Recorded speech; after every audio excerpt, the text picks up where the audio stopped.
যাত্রাবাড়ীতে police আন্দোলনকারীদের সংঘর্ষ, দুই পথচারী গুলিবিদ্ধ। রাজধানীর যাত্রাবাড়ীতে পুলিশের সঙ্গে কোটা সংস্কারের দাবিতে আন্দোলনকারীদের সংঘর্ষ চলছে।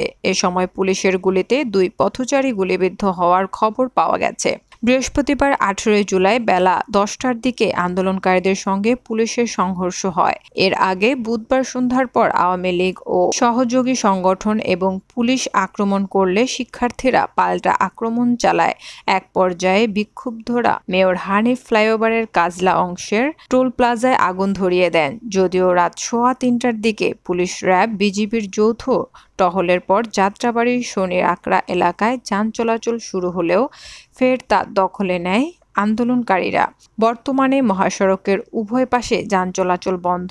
গতকাল থেকে দফায় দফায় এ সংঘর্ষে 2 বছরের এক শিশুসহ অন্তত 6 জন গুলিবিদ্ধ হয়েছে, একজন নিহত হয়েছেন।